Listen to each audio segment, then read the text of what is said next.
recommendations contained in the above report. Item number 2, माननीय वित्त मंत्री Nirmala Sitharaman ji.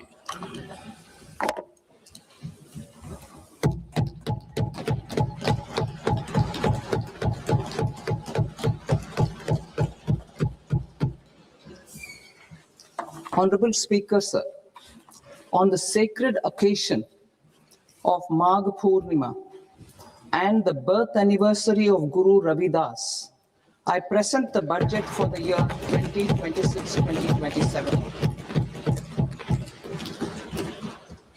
Since we assumed office 12 years ago, India's economic trajectory has been marked by stability, fiscal discipline, sustained growth, and moderate inflation. This is the result of conscious choices we have made, even in times heightened uncertainty and disruption. Our government, led by Honorable Prime Minister Modi, has decisively and consistently chosen action over ambivalence, reform over rhetoric, and people over populism. We have pursued far-reaching structural reforms, fiscal prudence and monetary stability, whilst maintaining a strong thrust on public investment.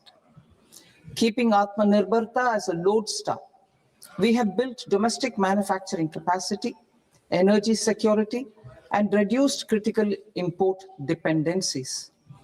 Simultaneously, we have ensured that citizens benefit from every action of the government, undertaking reforms to support employment generation, agricultural productivity, household purchasing power, and universal services to people. These measures have delivered a high growth rate of around 7% and helped us make substantial strides in poverty reduction and improvement in the lives of our people. Today, we face an external environment in which trade and multilateralism are imperiled and access to resources and supply chains are disrupted. New technologies are transforming production systems while sharply increasing demands on water, energy, and critical minerals. India will continue to take confident steps towards Vikasit Bharat, balancing ambition with inclusion. As a growing economy with expanding trade and capital needs, India must also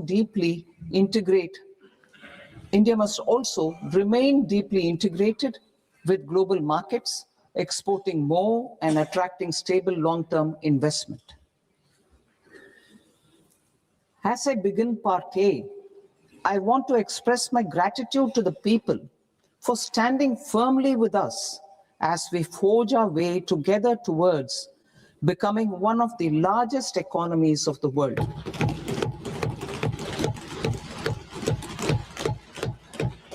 Our aim is to transform aspiration into achievement and potential into performance as we ensure that the dividends of growth reach every farmer, the scheduled caste, the scheduled tribes, the nomads, the youth, the poor, and the women.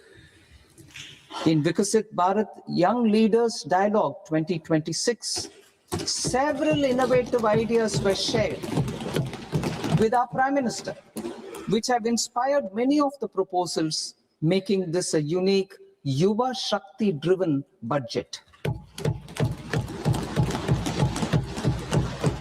Our government's sankalp is to focus on our poor, underprivileged, and the disadvantaged. To deliver on this sankalp, and given that this is the first budget prepared in Kartavya Bhavan, we are inspired by three Kartavya. Our first Kartavya is to accelerate and sustain economic growth by enhancing productivity and competitiveness and building resilience to volatile global dynamics. Our second Kartavya is to fulfill aspirations of our people and build their capacity, making them strong partners in the in India's path to prosperity.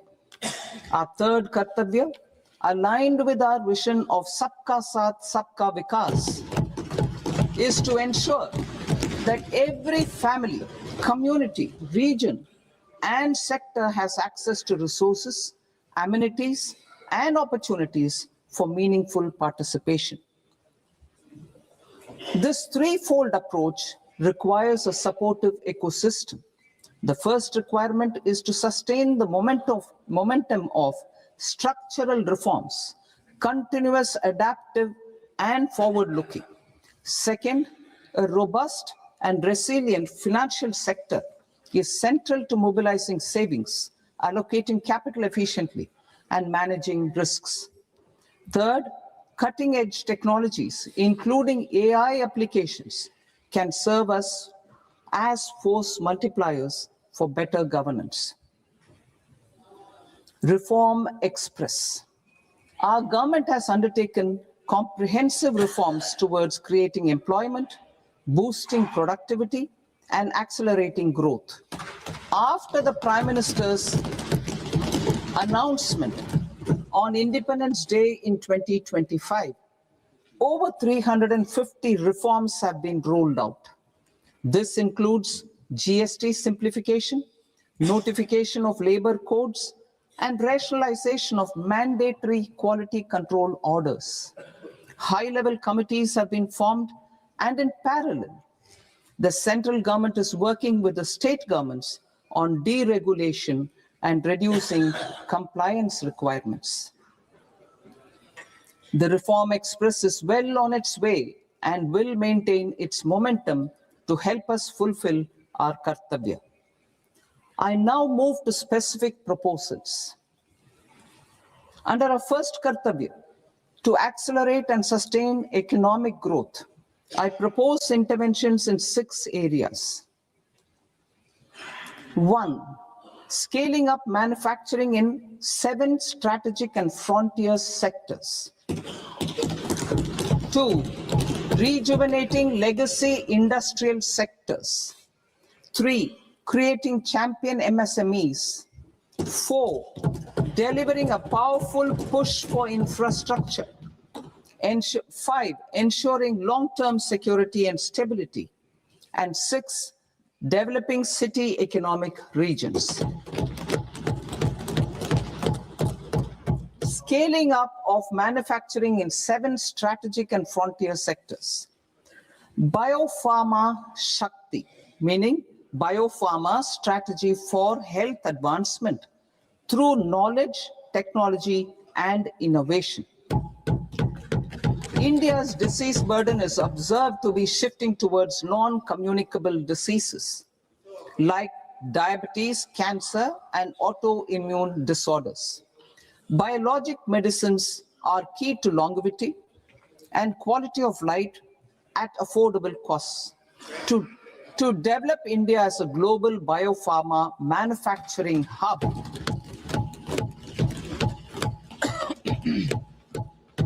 I propose the Biopharma Shakti with an outlay of 10,000 crores over the next 5 years.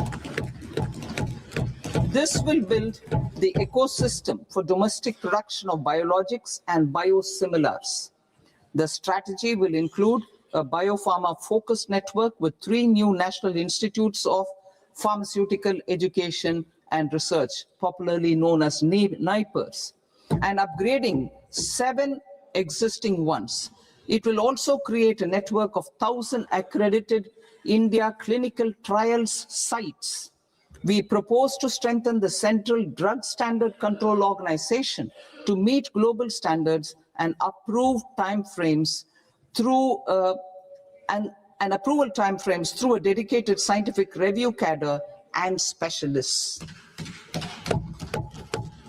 India's Semiconductor Mission 1.0 expanded India's semiconductor sector capabilities. Building on this, we will launch ISM 2.0 to produce equipment and materials, design full-stack Indian IP, and fortify supply chains. We will also focus on industry-led research and training centers to develop technology and skilled workforce. The Electronics Components Manufacturing Scheme, launched in April 2025 with an outlay of 22,919 crores, already has investment commitments at double the targets. We propose to increase the outlay to 40,000 crores to capitalize on this momentum.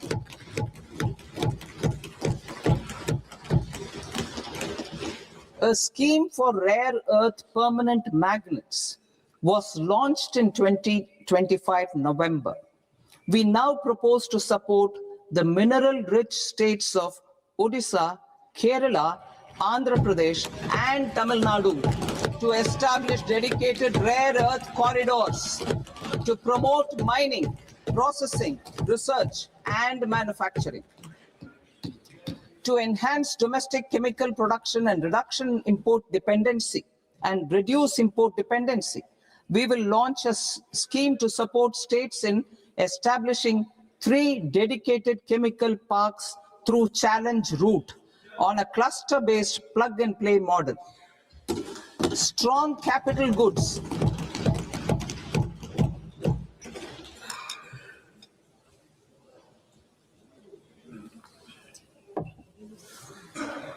Strong capital goods capability is a determinant of productivity and quality across different sectors. Towards building this capacity, I propose the following. High-tech tool rooms will be established by central public sector enterprises at 2 locations as digitally enabled automated service bureaus that locally design, test, and manufacture high-precision components at scale and at lower cost. 2, a scheme for enhancement of construction and infrastructure equipments will be introduced to strengthen domestic manufacturing of high value and technologically advanced CIE. This can range from lifts in a multi-storied apartment or firefighting equipment in multiplexes, large or small, and to tunnel boring equipments for building metros and high-altitude roads. I also propose a scheme for container manufacturing to create a globally competitive container manufacturing ecosystem with a budgetary allocation of 10,000 crores over a 5-year period. For the labor-intensive textile sector, I propose an integrated program with 5 subparts. 1, the National Fiber Scheme for self-reliance in natural fibers, such as silk, wool, and jute, man-made fibers, and new age fibers. Textile expansion and employment scheme to modernize traditional clusters with capital support for machinery, technology upgradation, and common testing and certification centers.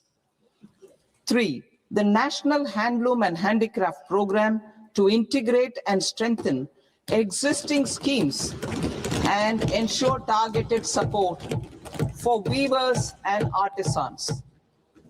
Tex Eco Initiative to promote globally competitive and sustainable textiles and apparels.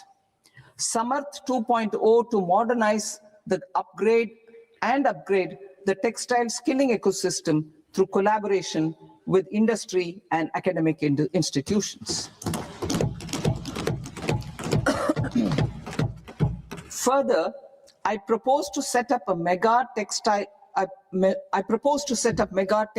parks in challenge mode.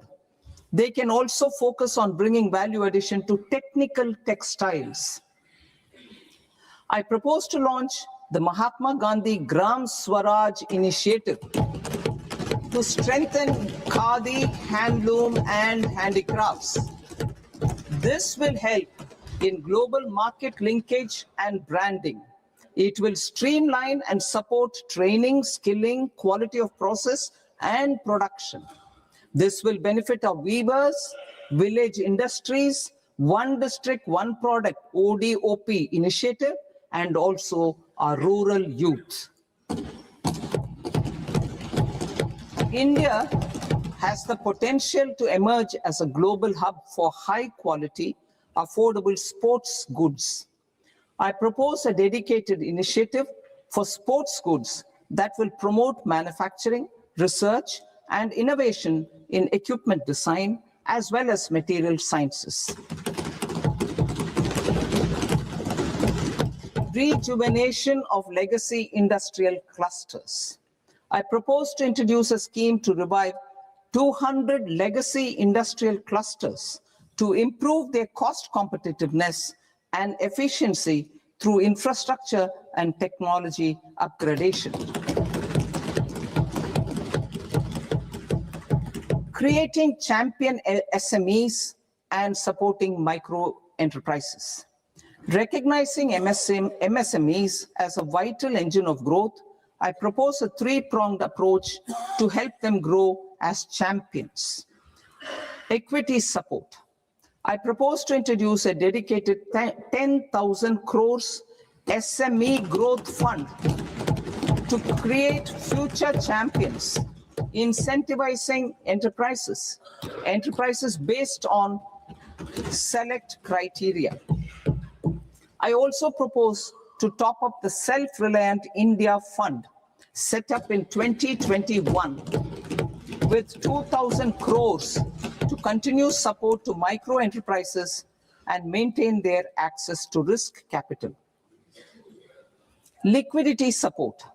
With TREDS, more than 7 lakh crore has been made available to MSMEs. To leverage its full potential, I propose 4 measures. 1, mandate TREDS as the transaction settlement platform for all purchases from MSMEs by CPSEs, serving as a benchmark for other corporates. 2, introduce a credit guarantee support mechanism through CGT-MSE for invoice discounting on TREDS platform. 3, link GEM with TREDS for sharing information with financiers about government purchases from MSMEs, encouraging cheaper and quicker financing. 4, introduce TREDS receivables as asset-backed securities, helping develop a secondary market, enhancing liquidity and settlement of transactions. Professional support. Government will facilitate professional institutions such as the ICAI, ICSI, ICMAI to design short-term modular courses and practical tools to develop a cadre of corporate mitras, especially in Tier 2 and Tier 3 towns. These accredited para-professionals will help MSMEs meet compliance requirements at affordable costs. Infrastructure. During this past decade, our government has undertaken several initiatives for large-scale enhancement of public infrastructure, including through new financing instruments such as Infrastructure Investment Trust in WITS and Real Estate Investment Trust REITs, and institutions like NIIF and NABFID. We shall continue to focus on developing infrastructure in cities with over 5 lakh population, that is Tier 2, Tier 3 cities, which have expanded to become growth centers. Public capital expenditure has increased manifold from 2 lakh crore in 2014-15 to an allocation of 11.2 lakh crore in BE 25-26. In this coming year, that is financial year 2026-27, I propose to increase it to 12.2 lakh crores to continue the momentum. To strengthen the confidence of private developers regarding risks during infrastructure development and construction phase, I propose to set up an infrastructure risk guarantee fund to provide prudentially calibrated partial credit guarantee to lenders. Over the years, rights have emerged as a successful instrument for asset monetization. I propose to accelerate recycling of significant real estate assets of the CPSEs through the setting up of dedicated rights. To promote environmentally sustainable movement of cargo, I propose to 1. Establish new dedicated freight corridors connecting Dankuni in the east to Surat in the west. Operationalize 20 new national waterways over the next 5 years, starting with National Waterways 5 in Orissa to connect mineral-rich areas of Talcher and Angul and industrial centers like Kalinga Nagar to the ports of Paradeep and Dhamra. Training institutes will be set up as regional centers of excellence for development of required manpower for these waterways. This will benefit youth in the entire stretch of the waterways to train and acquire skills. Further, a ship repair ecosystem catering to inland waterways will also be set up at Varanasi and Patna. And C, launch a coastal cargo promotion scheme for incentivizing a modal shift from rail to road to increase the share of inland waterways and coastal shipping from 6% to 12% by 2047. To enhance last mile and remote connectivity and promote tourism, I propose to give incentives to indigenize manufacturing of seaplanes. A seaplane VGF scheme will be also introduced to provide support for operations. Carbon capture, utilization and storage. Aligning with the roadmap launched in December 2025, the carbon capture, utilization and storage technologies at scale will achieve higher readiness and in end-use application across 5 industrial sectors, including power, steel, cement, refineries, and chemicals.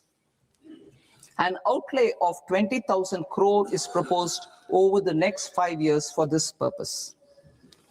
City economic regions. Cities are India's engines of growth, innovation, and opportunities.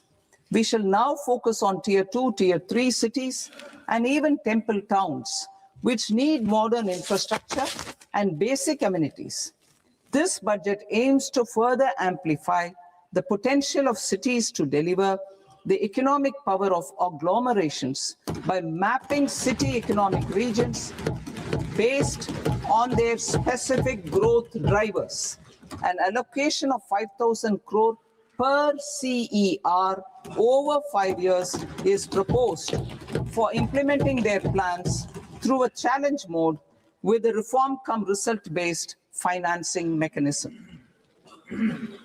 In order to promote environmentally sustainable passenger systems, we will develop 7 high-speed rail corridors between cities as growth connectors, namely Mumbai to Pune, Pune to Hyderabad, Hyderabad to Bengaluru, Hyderabad to Chennai, Chennai to Bengaluru, Delhi to Varanasi, Varanasi to Siliguri.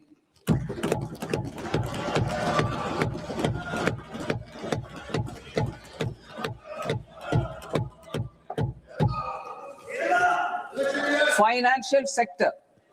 The Indian banking sector today is characterized by strong balance sheet, historic highs in profitability, improved asset quality, and coverage exceeding 98% of villages in the country.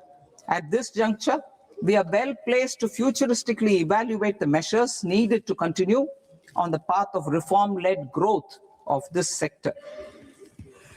I propose setting up a high-level committee on banking for Vikasit Bharat. High-level committee on banking for Vikasit Bharat to comprehensively review the sector and align it with India's next phase of growth, while safeguarding financial stability, inclusion, and consumer protection. The vision for NBFCs for Vikasit Bharat has been outlined with clear targets for credit disbursement and technology adoption in order to achieve scale and improve efficiency in the public sector NBFCs.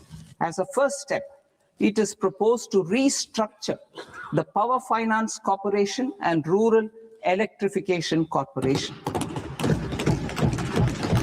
I propose a comprehensive review of the foreign exchange management non-debt instruments rules to create a more contemporary, user-friendly framework for foreign investments consistent with India's evolving economic priorities.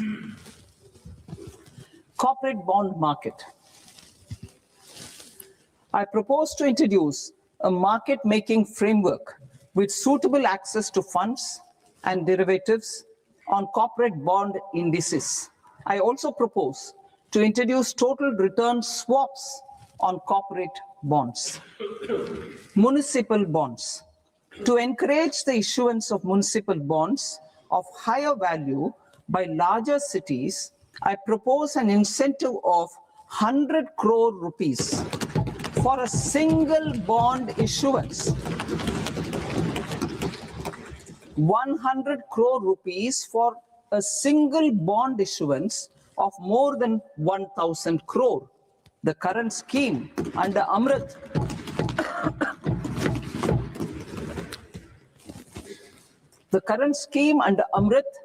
which incentivizes issuances up to 200 crores only, will also continue to support smaller and medium towns.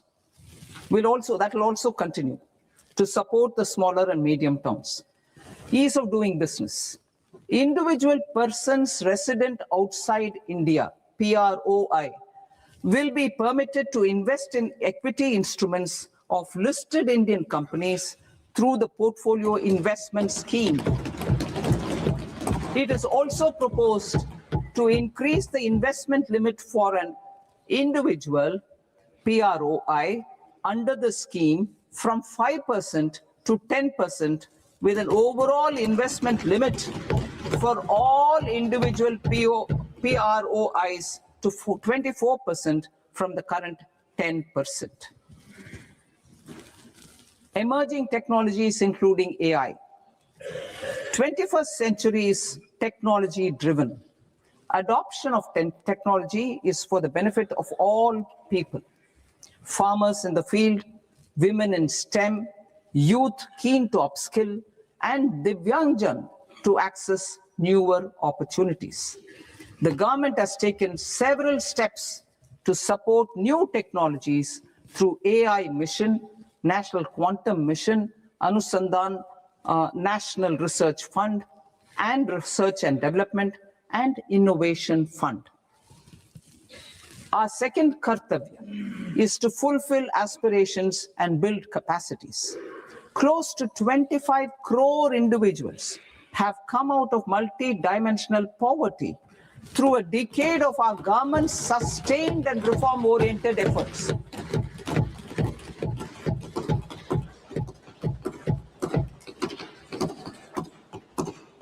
Our government has therefore decided to place a renewed emphasis on the service sector to provide a pathway to fulfilling aspirations of a youthful India with the following measures. I propose to set up a high-powered education to employment and enterprises standing committee to recommend measures that focus on services sector as a core driver of Vikasit Bharat. This will make us a global leader in services with a 10% global share by 2047. The committee will prioritize areas to optimize the potential for growth, employment, and exports. They will also assess the impact of emerging technologies, including AI, on jobs and skill requirements, and propose measures thereof. To create a range of skilled career pathways, a new range of skilled career pathways for our youth, I propose interventions in the following sectors. Health. Existing institutions for allied health professionals will be upgraded and new AHP institutions established in private and government sectors. This will cover 10 selected disciplines, including optometry, radiology, anesthesia, OT technology, applied psychology, and behavioral health, and add 1 lakh AHPs over the next 5 years. A strong care system covering geriatric and allied care services will be built. A variety of NSQF-aligned programs will be developed to train multi-skilled caregivers, combining core care and allied skills such as wellness, yoga, and operation of medical assistive devices. In the coming year, 1.5 lakh caregivers will be trained.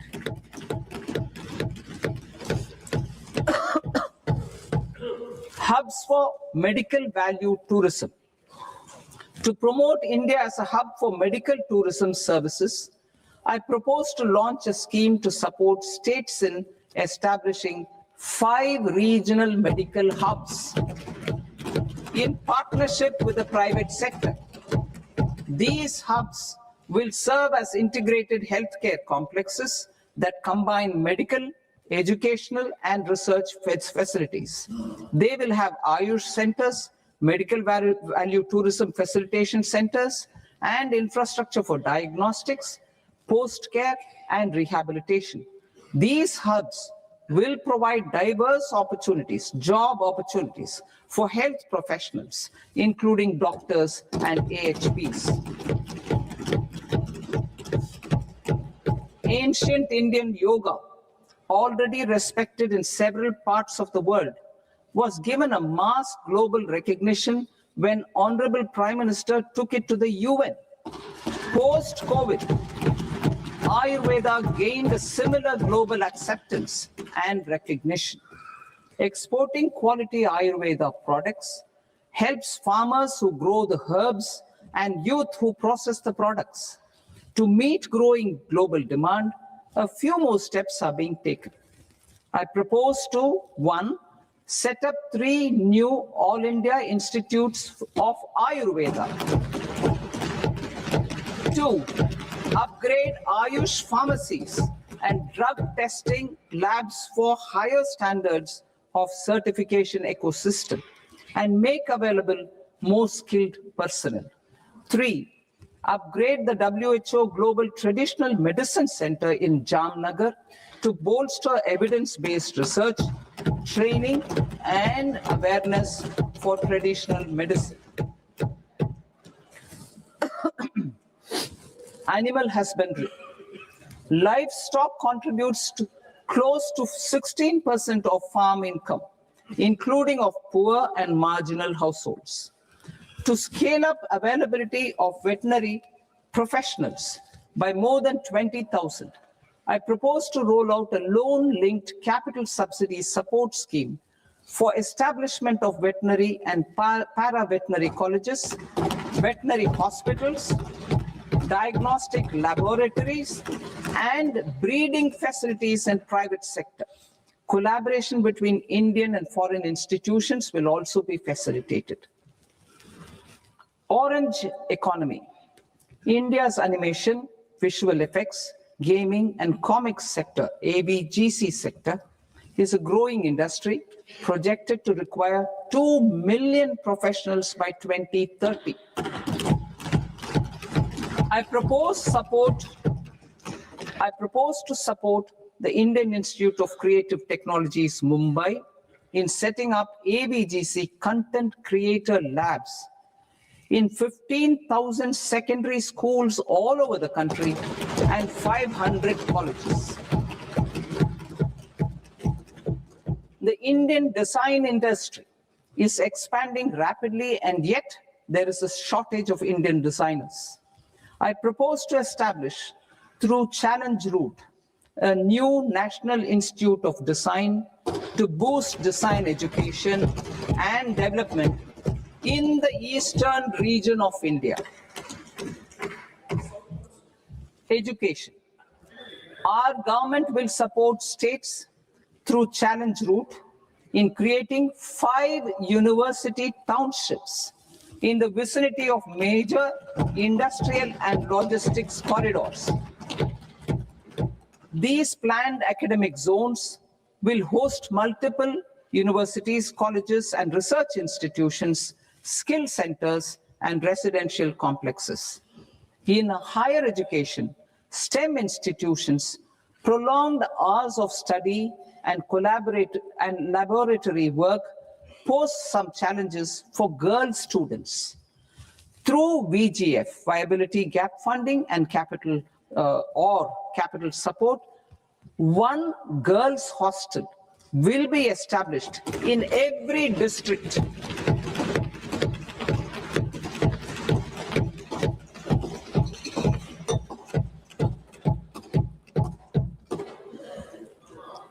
To promote astrophysics and astronomy via immersive experiences. 4 telescope infrastructure facilities will be set up or upgraded. The National Large Solar Telescope, the National Large Optical Infrared Telescope, the Himalayan Chandra Telescope, and the Cosmos 2 Planetarium. Tourism. The tourism sector has the potential to play a large role in the employment generation, forex earnings, and expanding the local economy. I propose to set up a National Institute of Hospitality by upgrading the existing National Council for Hotel Management and Catering Technology. It will function as a bridge between academia, industry, and government. I also propose a pilot scheme for upskilling 10,000 guides in 20 iconic tourist sites through a standardized, high-quality, 12-week training course in hybrid mode in collaboration with the Indian Institute of Management. A national destination digital knowledge grid will be established to digitally document all places of significance, cultural, spiritual, and heritage. This initiative will create a new ecosystem of jobs for local researchers, historians, content creators, and technology partners. India has the potential and opportunity to offer world-class trekking and hiking experience. We will develop ecologically sustainable mountain trails in Himachal Pradesh, Uttarakhand, and Jammu Kashmir. Also in Araku Valley in the Eastern Ghats and Podigai Malai in the Western Ghats. Turtle trails along key nesting sites in the coastal areas of Odisha, Karnataka, and Kerala. And 3 bird watching trails along the Pulikat Lake in Andhra Pradesh, Tamil Nadu. It's on the border. Under the visionary leadership of Honorable Prime Minister, we established the International Big Cat Alliance in 2024. This year, India is hosting the first ever Global Big Cat Summit, where heads of governments and ministers from 95 range countries will deliberate on collective strategies for conservation. Heritage and culture tourism. I propose to develop 15 archaeological sites, including Lothal, Dholavira, Rakhi Gadi, Adichanallur, Saranath, Hastinapur, and Leh Palace into vibrant experiential cultural destinations. Excavated Excavated landscapes will be open to the public through curated walkways. Immersive storytelling skills and technologies will be introduced to help conservation labs, interpretation centers, and guides. The sports sector provides multiple means of employment, skilling, and job opportunities. Taking forward the systematic nurturing of sports talent, which is set in motion through the Khelo India program earlier, I propose to launch a Khelo India mission to transform the sports sector over the next decade.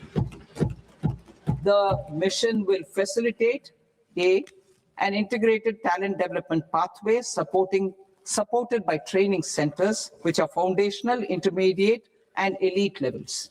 B, systematic development of coaches and support staff. C, integration of sports science and technology. D, competitions and leagues to promote sports culture and provide platforms. And E, development of sports infrastructure for training and competition. Our third Kartavya aligns with our vision of Sabka Saath, Sabka Vikas towards Vikasit Bharat. This requires targeted efforts for 1, increasing farmer incomes through productivity enhancement and entrepreneurship, with special attention to small and marginal farmers. B, empowering Divyang Jan through access to livelihood opportunities, training, and high-quality assistive devices. C, empowering the vulnerable to access mental health and trauma care. D, focus on the Purvodaya states and the Northeast region to accelerate development and employment opportunities. Fisheries. We will undertake initiatives for integrated development of 500 reservoirs and Amrit Sarovars. 2, strengthen the fisheries value chain in coastal areas and enable market linkages involving startups and women-led groups together with fish farmer producer organizations. Animal husbandry. To provide quality employment opportunities in rural and peri-urban areas, we will support the animal husbandry sector in entrepreneurship development through A, credit-linked subsidy program, B, scaling up and modernization of livestock enterprises, C, enhanced creation of livestock, dairy, and poultry, enhanced creation of livestock, dairy, and poultry-focused integrated value chains, and D, encourage creation of livestock farmer producer organizations. High-value agriculture. To diversify farm outputs, increase productivity, enhance farmers' incomes, and create new employment opportunities, we will support high-value crops such as coconut, sandalwood, cocoa, cashew in the coastal areas, agar trees in Northeast, and nuts such as almonds, walnuts, and pine nuts in our hilly regions.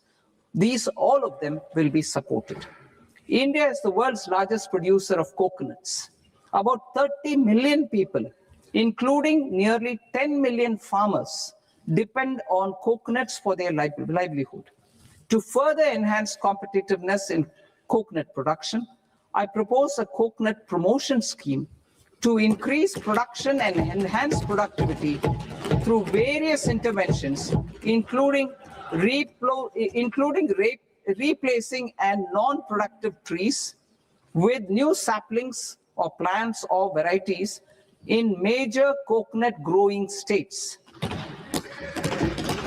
A dedicated program is proposed for Indian cashew and cocoa to make India self-reliant in raw cashew and coconut production and processing, enhance export competitiveness, and transform Indian cashew and Indian cocoa into premium global brands by 2030. Sandalwood. Sandalwood is closely linked to India's social and cultural heritage. Our government will partner with state governments to promote focused cultivation and post-harvest processing to restore the glory of the Indian sandalwood ecosystem, to rejuvenate old, low-yielding orchards, and expand high-density cultivation of walnuts, almonds, and pine nuts. We will support a dedicated program to enhance farmer incomes and in bringing value addition by engaging youth. Bharat Vistar, that is virtually integrated system to access agricultural resources.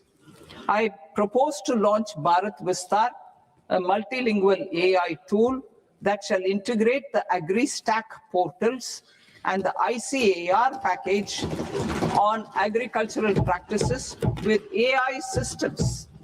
This will enhance farm productivity, enable better decisions for farmers, and reduce risk by providing customized advisory support. She Marts for rural women-led enterprises.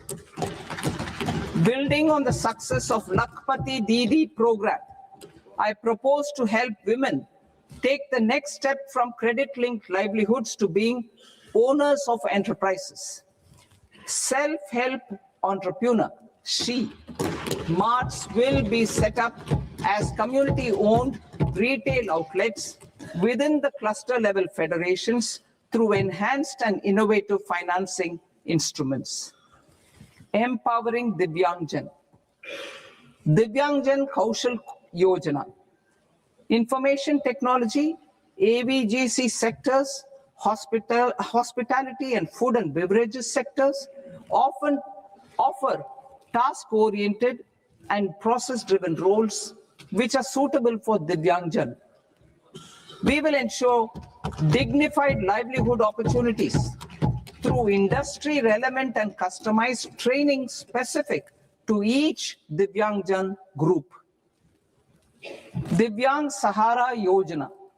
Timely access to high-quality assistive devices for all eligible Divyangjan is a fundamental need. I propose to 1. Support the Artificial Limbs Manufacturing Corporation of India, Alimco, to set up and to scale up production of assistive devices, invest in R&D and AI integration, strengthen PM Divyasha Kendras, and support setting up of assistive technology marts as modern retail style centers where Divyangjan and senior citizens can see, try, and purchase assistive products. Reaffirming our commitment to mental health and trauma care. There are no national institutes for mental health care in North India. We will therefore set up a NIMHANS 2 and also upgrade national mental health institutes in Ranchi and in Tezpur as regional apex institutions. Emergencies expose families, particularly the poor and vulnerable, to unexpected expenditure. We will strengthen and increase these capacities by 50% in district hospitals by establishing emergency and trauma care centers. Focus on Purvodaya states and northeastern regions. Purvodaya. I propose the development of an integrated East Coast industrial corridor with a well-connected node at Durgapur, creation of 5 tourism destinations in 5 Purvodaya states, and the provision of 4,000 e-buses. Buddhist sites in northeastern region. The northeastern region is a civilizational confluence of Theravada and Mahayana or Vajrayana traditions. I propose to launch a scheme for development of Buddhist circuits in Arunachal Pradesh, Sikkim, Assam, Manipur, Mizoram, and Tripura. The scheme will cover preservation of temples and monasteries, pilgrimage interpretation centers, connectivity, and program pilgrim amenities. 16th Finance Commission. On 17th November 2025, the 16th Finance Commission submitted its report to the President. As mandated under Article 281 of the Constitution, the government is to lay the report along with the explanatory memorandum on the action taken report on the recommendations of the Commission in Parliament, which, Sir, Honorable Speaker, you've allowed me to do at the commencement of this session. The government has accepted the recommendation of the Commission to retain the vertical share of devolution at 41%. As recommended by the Commission, I have provided 1.4 lakh crores of rupees to the states for the year 2026-2027 as Finance Commission grants. These include rural and urban local body and disaster management grants. Fiscal consolidation. Government has been delivering on our fiscal commitments consistently without compromising on social needs. To strive towards accepted standards of fiscal management in Budget 25-26, I had indicated that the central government would target reaching a debt to GDP ratio of 50 plus or minus 1% by 2030-31. In line with this, the debt to GDP ratio is estimated to be 55.6% of GDP in BE 26-27, compared to 56.1% of GDP in RE 25-26. A declining debt to GDP ratio will gradually free up resources for priority sector lending and expenditure by reducing the outgo on interest payments. One of the main operational instruments for debt targeting is the fiscal deficit. I'm happy to inform this August House that I fulfilled my commitment made in 2021-2022 to reduce fiscal deficit below 4.5% of GDP by 25-26. In RE 25-26, the fiscal deficit has been estimated at par with BE of 2025-26 at 4.4% of GDP. In line with the new fiscal prudence path of debt consolidation, the fiscal deficit in BE 26-27 is estimated to be 4.3% of the GDP.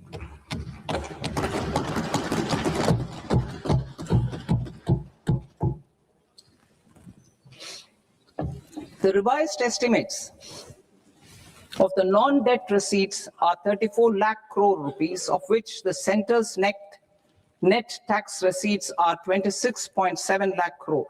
The revised estimate of the total expenditure is 49.6 lakh crore rupees, of which the capital expenditure is about 11 lakh crores. Budget estimates 2026 to 2027. Coming to 26-27, the non-debt receipts and the total expenditure are estimated as 36.5 lakh crore and 53.5 lakh crore respectively. The centre's net tax receipts are estimated at 28.7 lakh crore rupees. To finance the fiscal deficit, the net market borrowings from dated securities are estimated at 11.7 lakh crore rupees. The balance financing is expected to come from small savings and other sources. The gross market borrowings are estimated at 17.2 lakh crore rupees. I'll now move to Part B. Part B, direct taxes.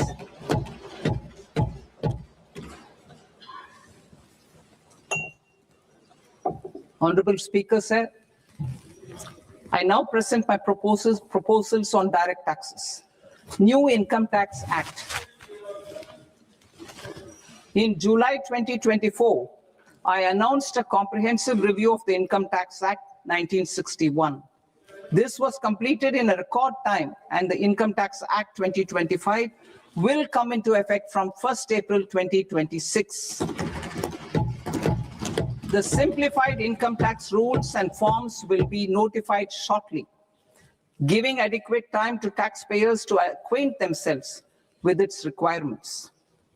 The forms have been redesigned such that ordinary citizens can comply without difficulty. Ease of living. I propose that any interest awarded by the Motor Accident Claims Tribunal to a natural person will be exempt from income tax, and any TDS on this account will be done away with. I propose to reduce TCS rate on the sale of overseas tour program package from the current 5% and 20% to 2% without any stipulation of amount. I propose to reduce TCS rate for pursuing education and for medical purposes under the Liberalized Remittance Scheme, popularly known as LRS, from 5% to 2%. Supply of manpower services is proposed to be specifically brought within the ambit of payment to contractors for the purpose of TDS to avoid ambiguity. Thus, TDS on these services will be at the rate of either 1% or 2% only.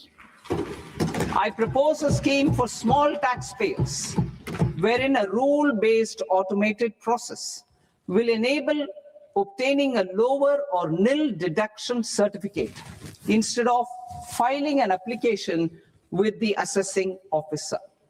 For the ease of taxpayer holding securities in multiple companies, I propose to enable depositories to accept Form 15G or Form 15H from the investor and provide it directly to various relevant companies. I propose to extend time available for revising returns from 31st December to up to 31st March with the payment of a nominal fee. I also propose to stagger the timeline for filing of tax returns. Individuals with ITR 1 and ITR 2 returns will continue to file till 31st July, and non-audit business cases or trusts are proposed to be allowed time till 31st August. TDS on sale of immovable property by a non-resident is proposed to be deducted and deposited through resident buyers and his or her PAN-based challan instead of requiring a TAN, which is a temporary accounting number. To address practical issues of small taxpayers like students, young professionals, tech employees, relocated NRIs, and such others, I propose to introduce a one-time 6-month foreign asset disclosure scheme for these taxpayers to disclose income or assets below a certain size. This scheme would be applicable for two categories of taxpayers, namely, A, who did not disclose their overseas income or assets, and B, who disclosed their overseas income and or paid due tax but could not declare the asset acquired. For category A, the limit of undisclosed income or asset is proposed to be up to 1 crore rupees.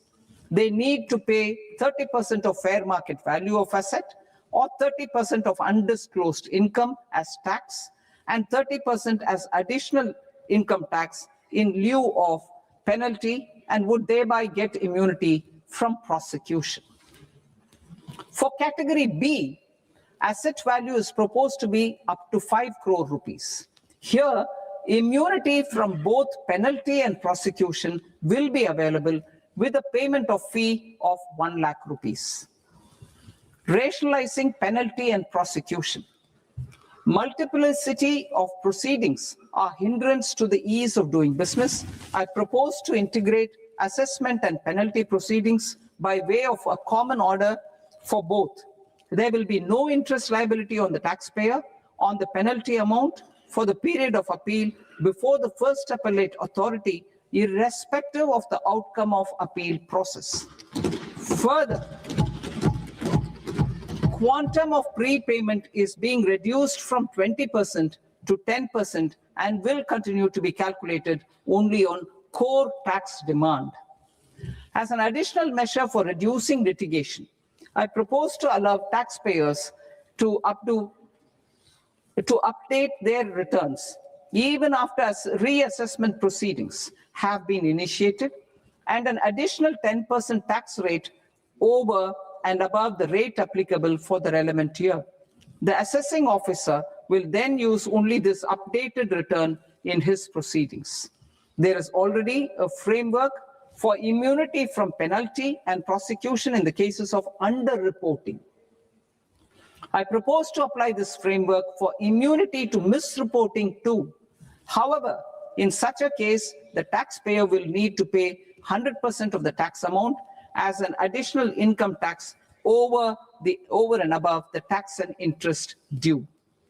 Penalties for certain technical defaults, such as failure to get accounts audited, non-furnishing of transfer pricing audit report, and default in furnishing statement for financial transactions are proposed to be converted into fee.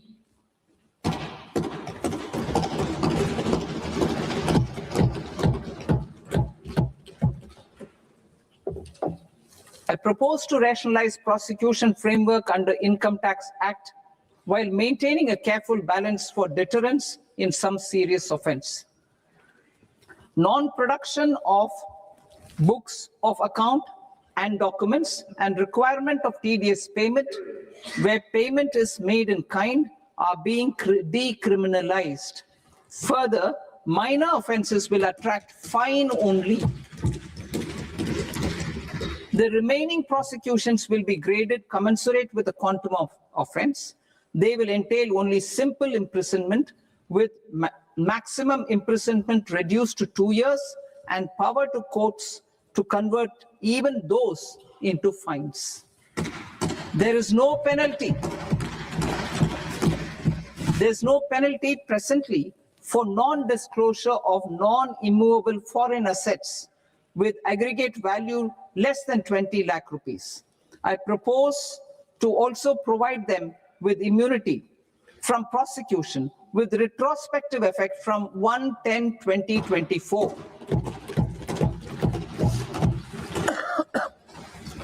Cooperatives. Deduction is already allowed to a primary cooperative society engaged in supplying milk, oilseeds, fruits or vegetables raised or grown by its members. I propose to extend this deduction to also include supply of cattle feed and cotton seed produced by its members.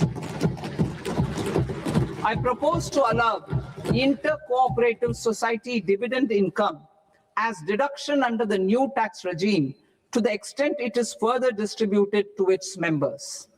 I further propose to allow exemption for a period of 3 years to dividend income received by a notified national cooperative federation on their investments made in companies up to 31/1/2026. This exemption would be allowed only for dividends further distributed to its member cooperatives. Supporting IT sector as India's growth engine. India is a global leader in software development services, IT-enabled services, knowledge process outsourcing services, and contract R&D services relating to software development. These businesses and their segments are quite interconnected with each other. All these services are proposed to be clubbed under a single category of information technology services with a common safe harbor margin of 15.5% applicable to all. The threshold for availing safe harbor for IT services is being enhanced substantially from 300 crore rupees to 2,000 crore rupees. Safe harbor for IT services shall be approved by an automated rule-driven process without any need for tax officer to examine and accept the application. Once applied by an IT services company, the same safe harbor can be continued for a period of 5 years at a stretch at its choice. For IT services companies who want to conclude advanced pricing agreement, APA, I propose to fast-track unilateral APA process for IT services and endeavor to conclude it within a period of 2 years. The period of 2 years can be extended by a further period of 6 months on taxpayers' request. I propose to extend the facility of modified returns available to the entity entering APA to its associated entities also. Attracting global business and investment. Recognizing the need to enable critical infrastructure and boost investment in data centers, I propose to provide tax holiday till 2047 to any foreign company that provides cloud services to customers globally by using data center services from India. It will, however, need to provide services to Indian customers through an Indian reseller entity. I also propose to provide a safe harbor of 15% on cost in case the company providing data center services from India is a related entity. To harness the efficiency of just-in-time logistics for electronic manufacturing, I propose to provide safe harbor to non-residents for component warehousing in a bonded warehouse at a profit margin of 2% of the invoice value. The resultant tax of about 0.7% will be much lower than in competing jurisdictions. To provide fillip to toll manufacturing in India, I propose to provide exemption from income tax for 5 years to any non-resident who provides capital goods, equipment, or tooling to any toll manufacturer in a bonded zone. To encourage vast pool of global talent to work in India for a longer period of time, I propose to provide exemption to global, non-India sourced income of a non-resident expert for a stay period of 5 years under notified schemes. I propose to provide exemption from minimum alternate tax, the MAT, to all non-residents who pay tax on presumptive basis. Tax administration. I propose to constitute a joint committee of Ministry of Corporate Affairs and Central Board of Direct Taxes for incorporating the requirements of income computation and disclosure standards, the ICDS, in the Indian Accounting Standards, IND-AS itself. Separate accounting requirement based on ICDS will be done away with from the tax year 27-28. To support Prime Minister Modi's vision of homegrown accounting and advisory firms to become global leaders, I propose to rationalize the definition of accountant for the purposes of safe harbor rules. Other tax proposals. Change in taxation of buyback was brought in to address the improper use of buyback route by promoters. In the interest of minority shareholders, I propose to tax buyback for all types of shareholders as capital gains.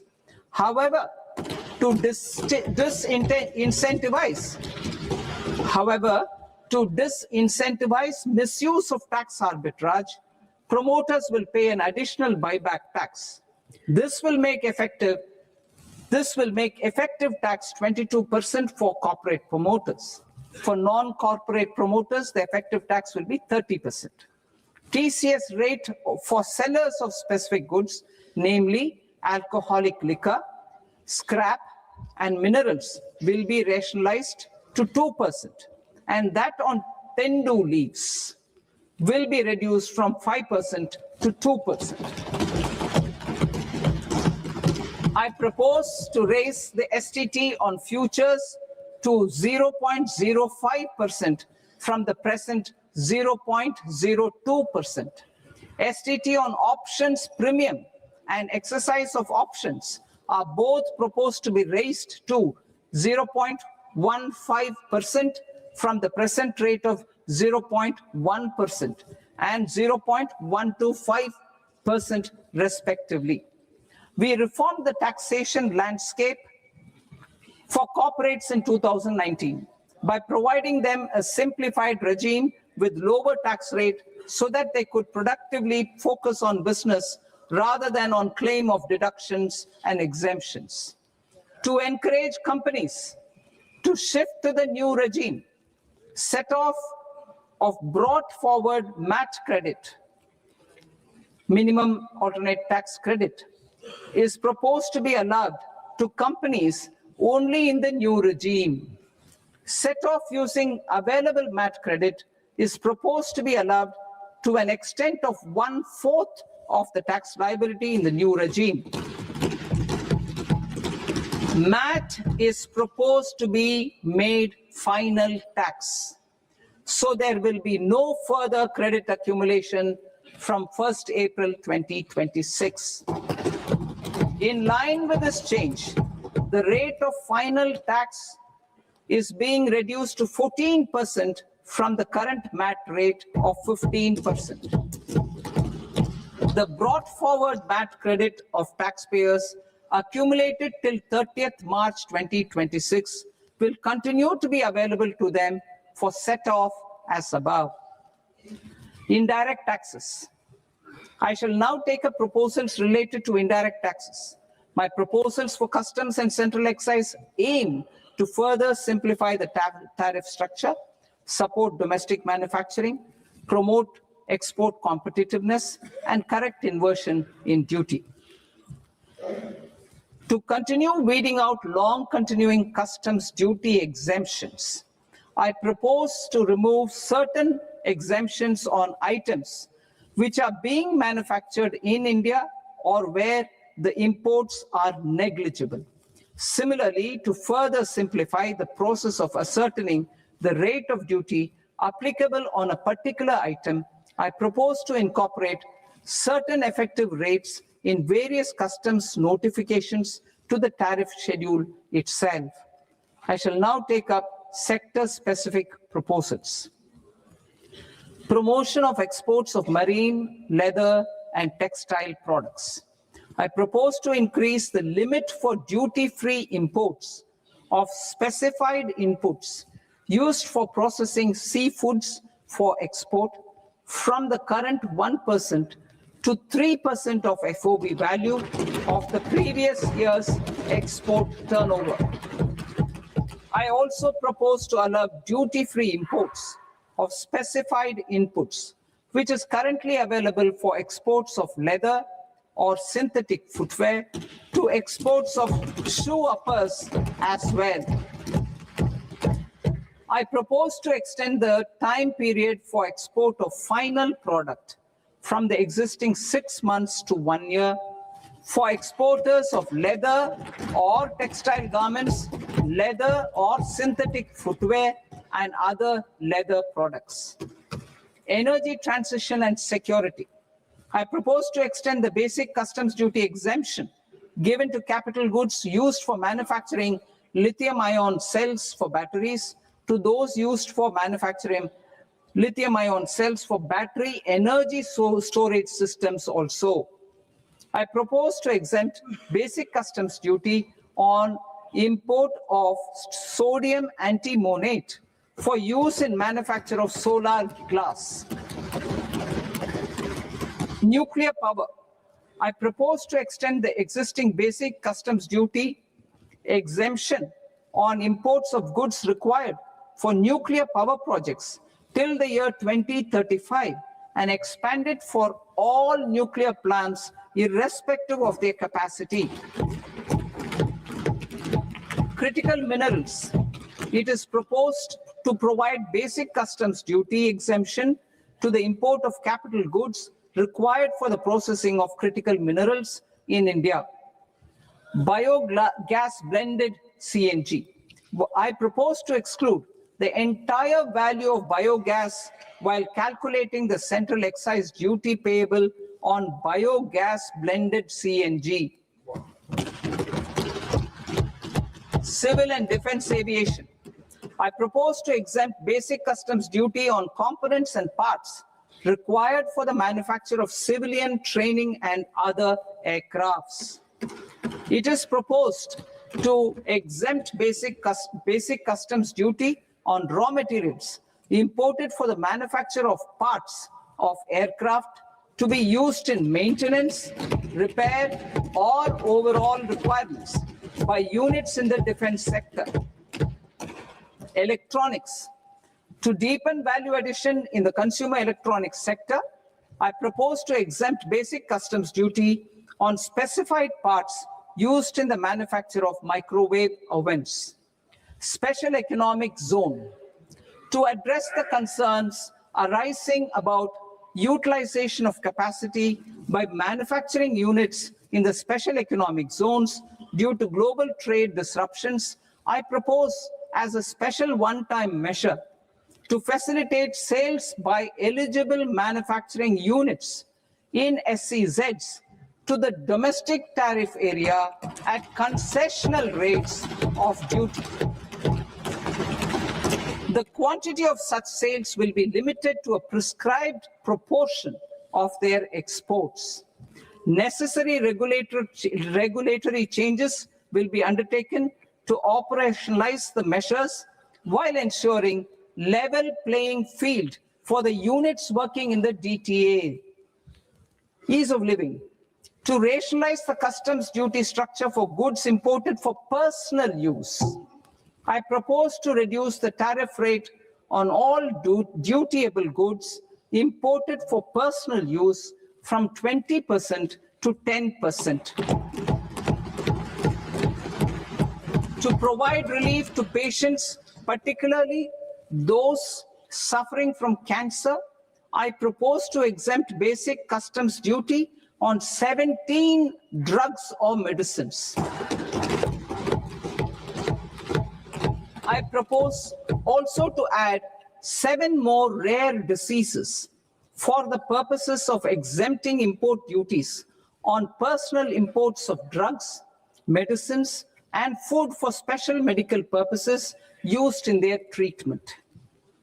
Customs process. India's role and share in the global trade is poised for a major leap in line with our ambition and journey towards Vikasit Bharat. In this regard, I propose many measures for custom processes to have minimal intervention for smoother and faster movement of goods and greater certainty to the trade. Trust-based systems. I propose to enhance duty deferral period for Tier 2 and Tier 3 authorized economic operators, known as AEOs, from 15 days to 30 days. I propose to provide eligible manufacturer importers the same duty deferral facility. This should encourage them to get themselves accredited as a full-fledged Tier 3 AEO in due course. To provide greater certainty and for better business planning, I propose to extend validity period of advance ruling binding on customs from the present 3 years to 5 years.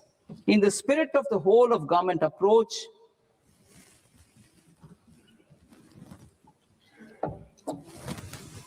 government agencies will be encouraged to leverage AEO accreditation for preferential treatment in clearing their cargo. Regular importers with trusted long-standing supply chains will be recognized in the risk system so that the need for verification of their cargo every time can be minimized. Export cargo using electronic sealing. Export cargo using electronic sealing will be provided through clearance from the factory premises to the ship.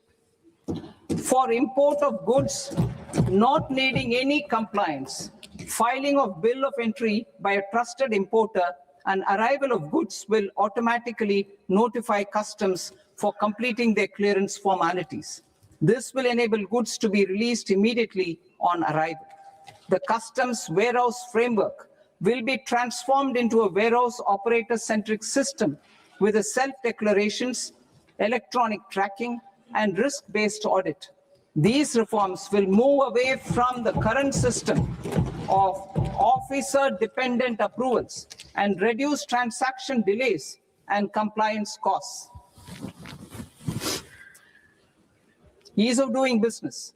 Approvals required for cargo clearance from various government agencies will be seamlessly processed through a single and interconnected digital window by the end of the financial year. Processes involved in clearance of food, drugs, plant, and animal and wildlife products, accounting for about 70% of interdicted cargo, will be operationalized on this system by April 2026 itself. For goods not having any compliance requirement, clearance will be done by customs immediately after online registration is completed by the importer, subject to the payment of duty. Customs integrated system will be rolled out in 2 years as a single integrated and scalable platform for all customs processes.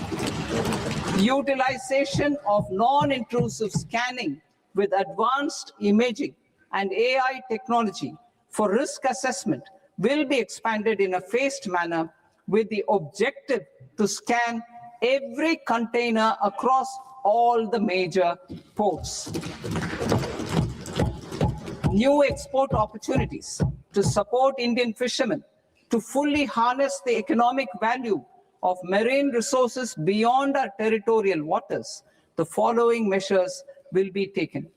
A, fish catch by an Indian fishing vessel in exclusive economic zone or on the high seas will be made free of duty. Landing of such fish on foreign port will be treated as export of goods. Safeguards will be put in place to prevent misuse during fish catch, transit, or transshipment. To support aspirations of India's small businesses, artisans, and startups to access global markets through e-commerce, I am pleased to announce complete removal of the current value cap of 10 lakh rupees per consignment on courier exports. In addition, handling of rejected and returned consignments will be improved with effective use of technology for identifying such consignments. I propose to revise provisions governing baggage clearance during international travel to address genuine concerns of passengers. The revised rules will enhance duty-free allowances in line with the present-day travel realities and provide clarity in temporary carriage of goods brought in or taken out. There are honest taxpayers who are willing to settle disputes by paying all their dues, but they get deterred due to negative connotation associated with penalty. They will now be able to close cases by paying an additional amount in lieu of penalty. Honorable Speaker, sir, with this, I commend the budget to this august House. Jai Hind.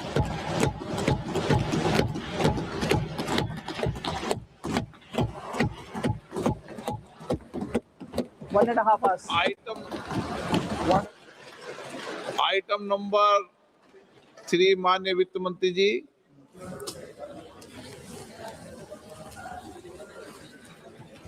Item number 2, sir. 3. 3. Sir, with your permission, I rise to lay on the table of the following statements under Section 3, 1 of the Fiscal Responsibility and Budget Management Act of 2003. Medium-term fiscal policy, fiscal policy strategy statement, and macroeconomic framework statement.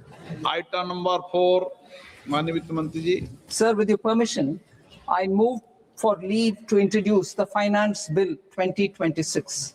प्रश्न ये है कि विधेयक को पुनर्स्थापित करने की अनुमति प्रदान की जाए। जो सदस्य इस पक्ष में हाँ गए, जो सदस्य विरोध में ना गए, मेरे विचार में निर्णय हाँ वालों के पक्ष में, हाँ वालों के पक्ष में अनुमति प्रदान की जाती है।